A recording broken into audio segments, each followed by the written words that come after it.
Ladies and gentlemen, welcome to WWE News and Rumors. I'm your host, Brandon Hodge.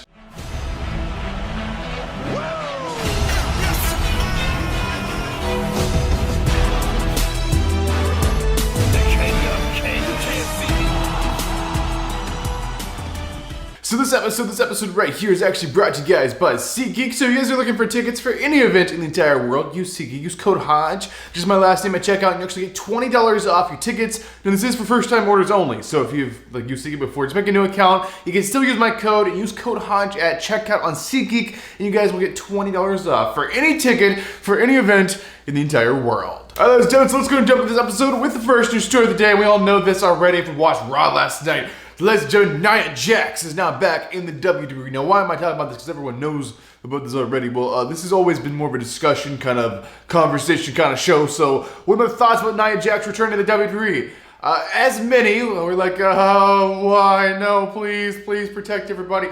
But I'm going to give Nia the benefit of the doubt. I've heard she's been doing a lot of wrestling training like here in the Orlando area, and she's actually a lot safer in the ring. She's a lot more solid, and we should expect a lot better work from her. So I'm going to give her the benefit of the doubt. Nia Jax back in the WWE. I'm going to say, okay, we'll give her a chance and see what she's got. All right, the next news story of the day is going to be about Matt Riddle. So Matt Riddle, we talked about him in the last news episode, and I really did not want to talk about it, honestly. I really did not, but I wanted to talk about the news and be like, yeah, this crazy thing happened. So if you missed that, let me give you a little recap. Basically, Matt Riddle was inside of an airport. JFK had a layover coming back from India. It was a very long trip. Everyone was tired. But basically, Matt Riddle was like causing a fuss in the airport, and he actually got the actual cops called on, like New York City police called on him, and we were called to like remove him from the area, and then they went over there. It was just a total mess of a situation. The Riddle was posting on social media that the police like assaulted him in a certain type of way, which I'm not gonna say because that's not allowed to say that. But yeah, they assaulted him, and I'm like, what? And then the cops like released a statement saying Riddle was highly intoxicated individual, possibly on other substances as well, and all this other stuff. And it's just been a mess of a situation and a total like media nightmare. So basically, how does WWE respond to this? This is what this news story is about. Basically, WWE has removed Riddle from all upcoming shows that he's been advertised for, at least for the next week. So obviously he was not on Raw last night. He was scheduled for Raw last night. He was removed from that show. He's also been removed from both house shows he's supposed to be wrestling at this week. So yeah, and apparently WWE are investigating this matter, and WWE have been like, reached out to by these media companies wanting like statements, especially like TMZ and stuff like that. And WWE will not make a statement on the Riddle thing until they have completed their investigation on the situation. So yeah, basically, this has turned into a bigger deal than I thought it was going to be. But yeah, especially when there's like headlines in the news everywhere saying like a WWE wrestler is like, intoxicated, he's like drunk in an airport and he's like screaming and causing a fuss and saying he's a WWE wrestler and he wants a special treatment and all this stuff. So yeah, I don't really know the situation. I've always liked Riddle. I hope the best for Riddle. I hope he's okay. And I hope the situation is not what it seems, and hopefully it was just a big misunderstanding or something. But I hope this comes out the best it possibly can be. All right, ladies and gentlemen, the next news story. It is official. Today is the day, ladies and gentlemen. WWE is no longer owned by Vince McMahon. Today, Vince McMahon's deal with Endeavor has actually finalized today. Today has went through, and WWE as well as the UFC have actually combined to make their own company, and this is owned by the Endeavor organization, if you will, as the parent company. But the group of UFC and WWE together, it's actually be called the TKO Group. TKO Group. Kind of a a unique name, of course. Yeah, we know TKO. Like, yeah, that's kind of funny. Yeah, it's kind of a thing. But that's actually their official group that they'll be trading on the New York Stock Exchange. So this is an official like stock on the New York Stock Exchange that you can actually buy if you want to invest in the company. But basically, the major shareholder in this is no longer Vince McMahon. It is now the Endeavor Group. But Vince still owns a very large chunk of this. He owns like almost 17% of this TKO Group. But Endeavor owns of the majority. The 51% is the minimum amount they have to own to actually be able to make the decisions, which they do own the 51%. They're not going to get rid of any of it. But yeah, this is actually official today. WWE is no longer WWE. Has been merged with UFC, and now it is the TKO Group owned by Endeavor. So that is official. Vince is officially out starting today.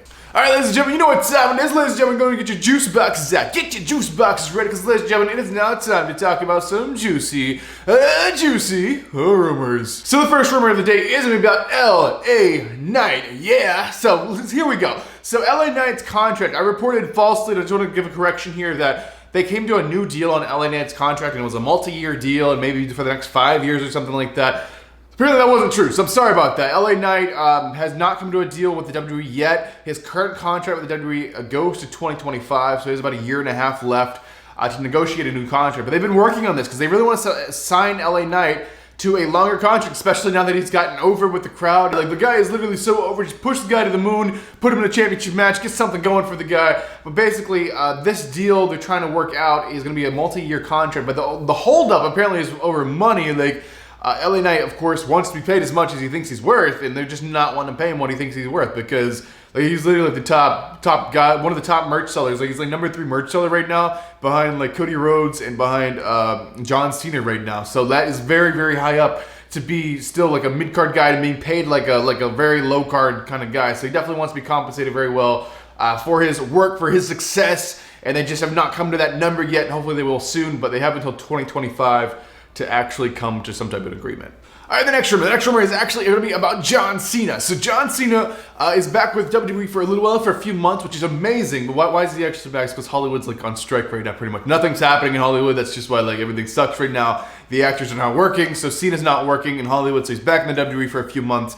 So how long is he actually going to be in the WWE? Actually, a little while. It looks like all the way up until like maybe like November 1st, because he's literally advertised for like every SmackDown until like November 1st. So that is actually really awesome. I'm glad to see Cena back in the WWE doing his thing. And he's actually be wrestling at Fastlane, so that's another premium live event he'll be at. I don't know if we call Superstar Spectacle a premium thing, but it was a cool show, an extra show for him to be that way. He's also, of course, at Payback, and he's going to be at Fastlane as well.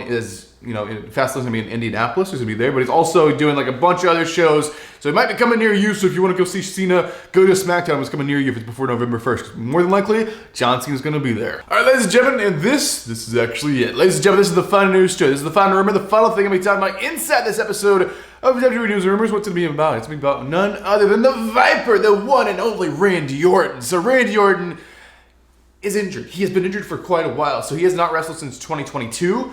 Which is quite a while, because it's almost 2024 now. So what is going on with Orton? Okay, he had back surgery last year. It's like a lower back like fusion, if you will, and that's a very, very hard thing. So much, in fact, the surgeon or the doctor basically said, Orton, you should probably never wrestle again, because that is a very severe thing to go through. Of course, doctors, wrestlers, they don't always see eye to eye, and wrestlers don't always listen to the doctors. So basically, Orton is training for a return. He's been healing and working however he can, but there's been some false rumors that came out like I don't know, like a few months ago, saying Orton was almost ready for a return. He's been returning at any moment now, and all this other stuff. When that could not be further from the truth. Orton was he was on the fence for a while if he was ever going to wrestle again. He's made the decision now that he will be wrestling again. He's going to work towards a return, but he's not really like training. He's not in the ring taking bumps. He's not in the ring running the ropes. He's not in the ring at all, actually. He just recently has been made his way back to the gym, starting to lift weights again. So he's doing some weight training again, getting in shape, ready for a return. But he's not quite ready to take bumps. So it's going to be a while. So we might not see Orton. I would like to see Orton next year, but honestly, it might not be next year. It might be the year after. That's a very, very severe surgery to go through, and I wish Orton the fastest recovery as possible. I'd love to see him back in the ring, but Orton does know he will be back in the ring wrestling. He's slowly working at the return. It might happen sometime last year, maybe by, I wouldn't think Mania, but maybe like SummerSlam. If not SummerSlam, then I would just push it off to the next year. I don't know. We'll just have to wait and see. Orton's always been one of my favorites. I'd love to see him return, but he's working at that every day. It's just a very, very hard thing to kind of heal and recover from. So there you guys, that's actually going to do this episode of WWE News and Rumors. Hope you guys enjoyed it. Let me know your thoughts on all these news stories and rumors in the comment section down below. Ladies and gentlemen, I am your one and only undisputed king of luck style, Brandon Hodge, and I will see you guys in the next video.